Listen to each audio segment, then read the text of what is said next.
First, I just want to start off by saying Happy New Year and Happy Black History Month. Hi everyone, MsMalcolmHughes here.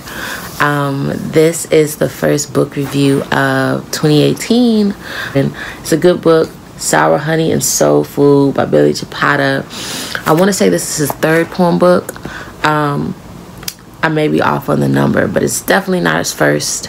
He's been garnering more attention, but he's been doing this for quite a while, and he's definitely a talent, and I definitely think it's worth reading, worth picking up, and will definitely just start your year off right, really thinking about self-care and self-love. So, as always, I go through, just mark some of the poems that I really appreciate, and there were quite a few here, as you see. I probably won't read them all, but I will share some. And then as I share them, I'll also discuss like what I think the major themes are. So this first one is called Clairvoyant Caves, and it goes, life is like an echo. What you send out comes back. What you sow, you reap. What you give, you get. What you see in others is in you. And this one was really, I think, lessons that he's learned throughout life. So the next poem is like text messages and conversations with the universe.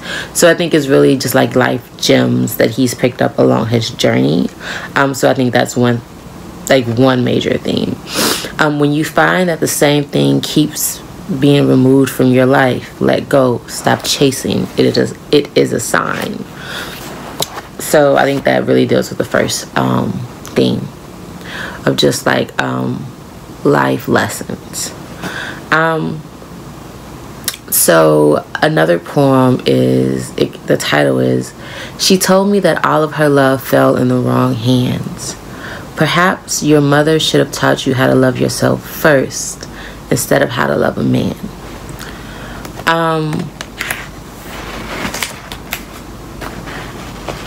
So I think that one really has to do, he has like some tidbits, some tips for women about love and romance, which I always find interesting coming from a male, but I can appreciate the perspective all the same.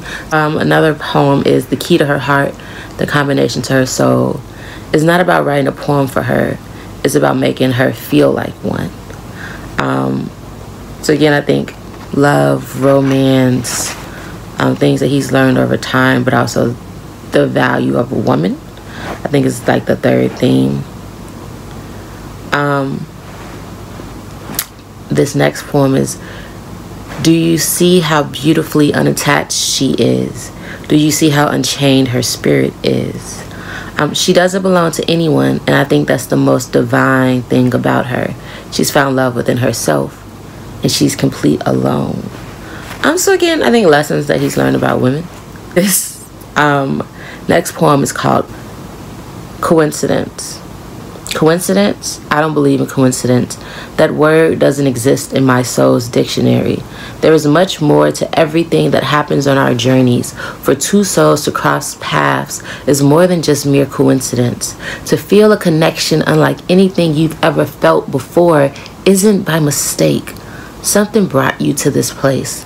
Something wants you to be in this place. A beautiful story could be on the verge of taking place. So yeah, life gems. Life gems, man. This next poem is called Lessons My Ex Taught Me. I found comfort in empty hearts before. It's the loneliest place your love can reside. So again, this book is really just love. You know, love in all its different forms, whether it's self-love, romantic love, really those two, yeah. This next poem, Ruined. I hate the fact that they told you how beautiful you are, not because it isn't true, but only because they used it as a way to get closer to you. A shower of compliments that made you feel unique, made your soul glow, and made your heart feel safe, only to turn around and hurt you with poisonous actions that don't fit all the sweet words. I hate the fact that they told you that you're beautiful, because when I tell you that you are, you remember the last time you were called beautiful and feel the opposite. And I think that one's really poignant, because that happens a lot in life, right? Like, unfortunately, unless you do the proper healing, and even sometimes with the proper healing, the fact that it still happened, right? You carry around some of these, like, just trauma or just negative connotations from previous events, and I really, really dislike that. But it's so true. It's so true. This next one, darling. You were never unlovable. You were never too much. You were never bothersome. They just misunderstood the magic you come with. And I think that's so important. There's another poem, and it's not by him, but it says, maybe you were never asking too much. You were just asking the wrong person to give it to you. And I think that's important in life. I don't think anyone is ever asking too much. I think if you're asking for it, there's someone who can provide it. But the person that you may be asking to give it to you may not be able to provide it. And I think that that's an important distinction. But I don't think that means you shouldn't ask for it. I think that means the other person also has the right to know that they can't provide it and to move out of the way. This next poem, Potential Lover. We can fall in love without destroying each other. We can fall in love without having to change a single thing about one another. Yes, yes, okay. Love isn't one to transform someone. You love someone, you accept them as they are.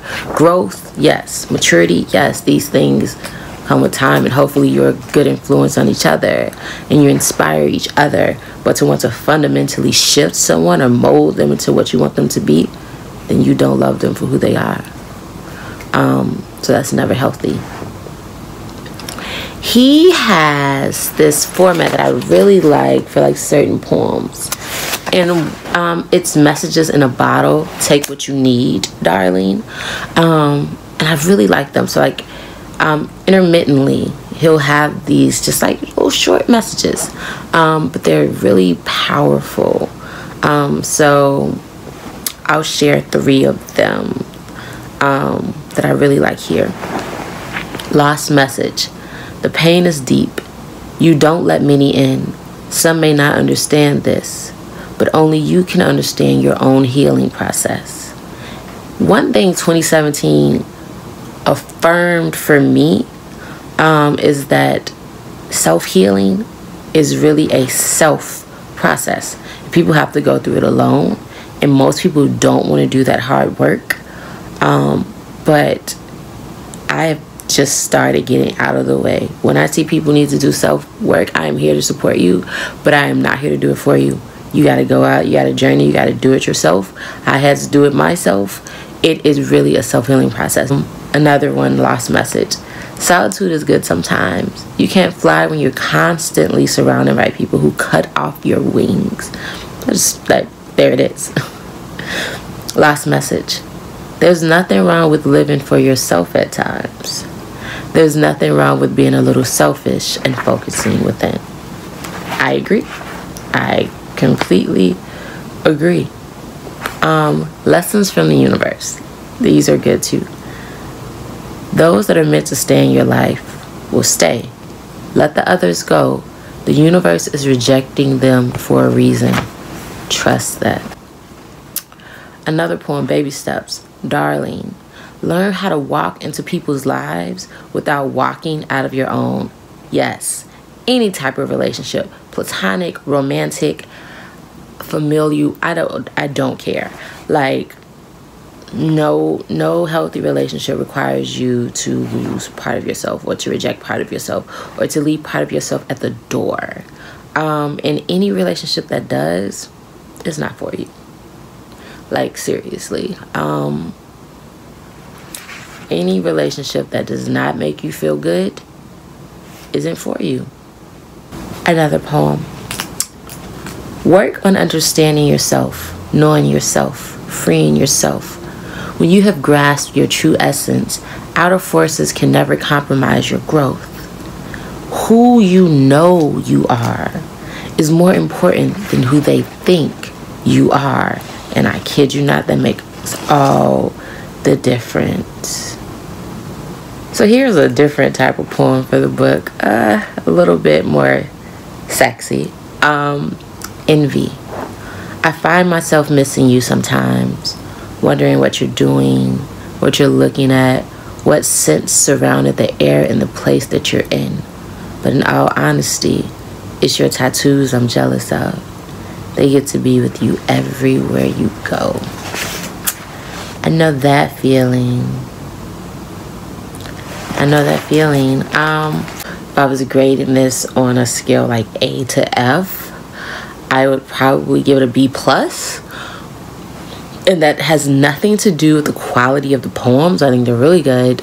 But more or less to do with, I feel like he had 4 major themes and kind of just said the same thing a lot of different ways. Again, man, overall, I think it's a dope poem book. I think it's honestly one worth reading. I think everyone should check it out. Till next time, it's your girl, MsMalcolmHughes. Check out the website, www.MsMalcolmHughes.com, where topics of romance, books, music, and culture are covered. So, yeah. So our next read is The Wicked and the Divine. I'm very excited to discuss it. It is arguably one of the best things to hit the comic world within the last 5 years. So if you aren't familiar, I definitely recommend getting familiar, and I can't wait to talk about it later this month.